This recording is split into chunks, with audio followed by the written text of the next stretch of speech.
Today, you will see this everywhere. When people say, I am only human, they are talking about the limitations of being human. They are not talking about the possibilities of being human, isn't it? If we are the most intelligent species on the planet, if we are the most capable species on the planet, should we be talking about our possibilities or should we be talking about our limitations? You are the sum total of all of the choices that you've made up until now. And anything about yourself or your life that you don't like or isn't working or is mobilizing you is to be looked at in terms of, can I grow? Rather than, why did I do it, or isn't this wrong? I don't like what I've done. I don't like the fact that I can't do this well or I can't do that well. So I will list these things in my own repertoire, and then I will be constantly trying to repair those deficiencies, always assuming that I'm deficient, that there's something wrong with me, and I'm trying to fix it. And when you do that, you spend your whole life doing that. But in order to be the winner you were born to be, you must plan to win, you've got to prepare to win, and you must expect to win. And if you don't plan to win, and if you don't prepare to win, then you have no legitimate reason for expecting to win. The way that we think about ourselves determines the policies that we embrace, the laws that we agree to live and abide under. Those are all based upon our story.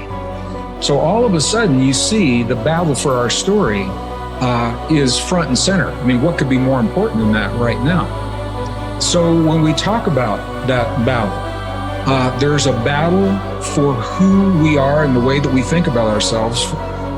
You are creators who have come into this environment for the details that it evokes from you.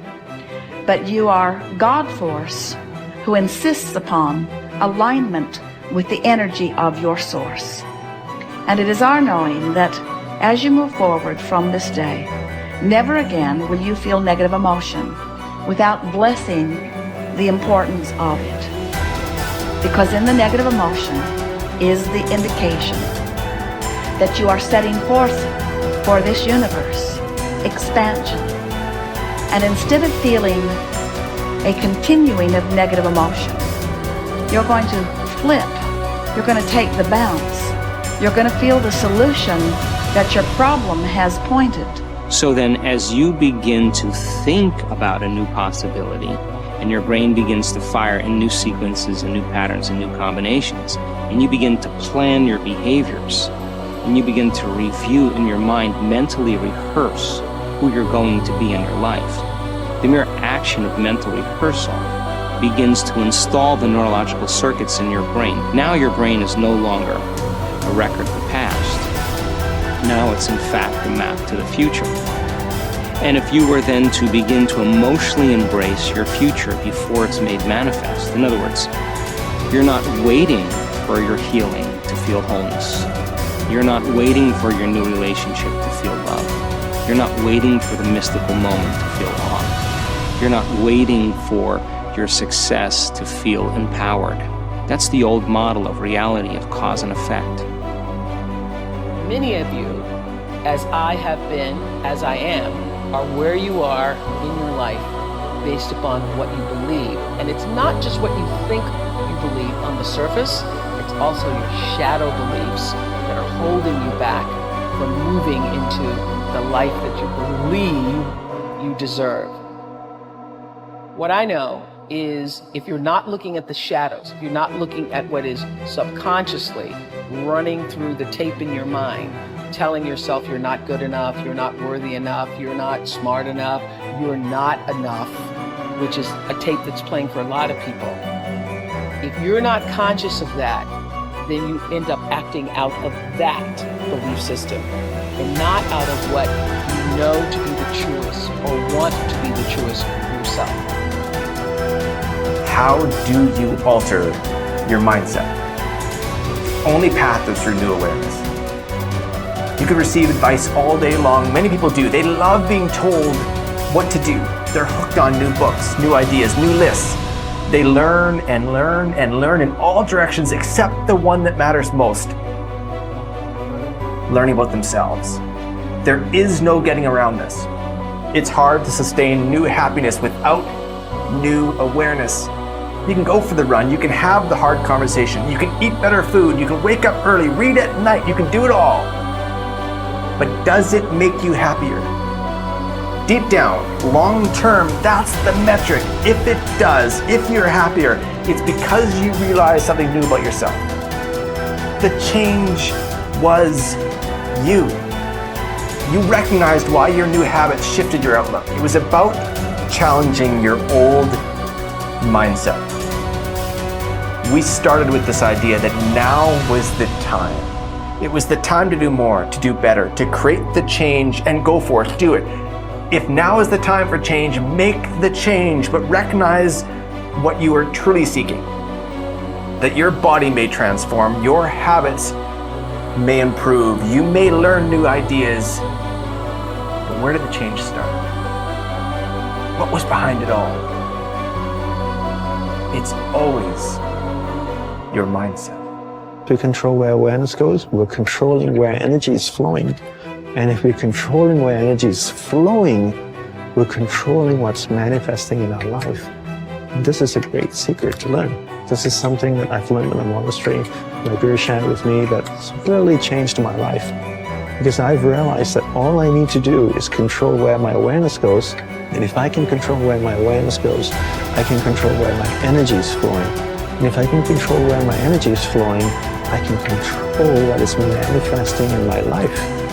And therefore I can even choose to create positive things in my life or negative things in my life. If you want to enjoy self-confidence on the outside, you must practice complete integrity on the inside. The foundation of self-confidence is for you to live your life consistent with your innermost values and principles, while thinking and acting in harmony with your highest aspirations. Men and women with the most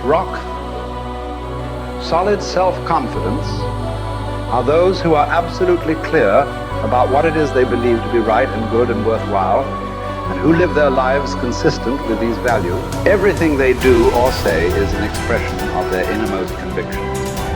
Your whole world can fall down around you, but as long as you know that you are doing the right thing, you will have a deep inner sense of calm that will manifest itself in an attitude of confidence and self.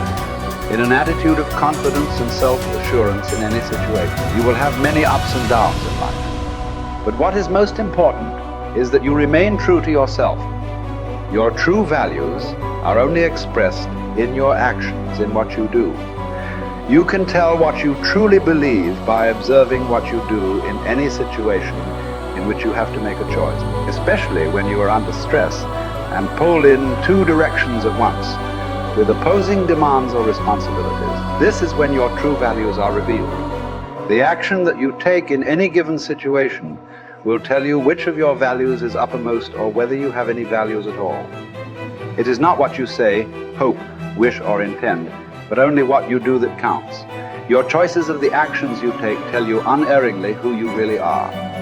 You can develop within yourself a superb set of values by acting as though you already had those values. You can develop integrity and courage and compassion and confidence by behaving as though you already had these qualities. The more you act the part, especially when you demonstrate these qualities under stress or when you feel like doing or saying something else, the more rapidly these qualities become a permanent part of your mental makeup. The more you practice good values, the more rapidly you become a truly superior person. The keys to developing the unshakable self-confidence that will make everything else possible for you are self-control, self-mastery, and self-discipline. Self-confidence can come directly by behaving in a self-confident manner, but more often it comes indirectly by doing and saying the things and practicing the behaviors that lead to self-confidence. The most important self-development behavior is living consistently with your highest values at every opportunity. Appreciate how special you are. There will never be anyone exactly like you. You were given special gifts and talents to share with the world. And even though everybody has special gifts and talents, Nobody will use theirs quite the same way you do. You have a way of being in the world and a perspective that's unique to you. You are the only one who thinks your thoughts the way you think them. You have created your own unique reality and are living your life according to your own unique path. You are the only you that will ever be. You're kind of a big deal.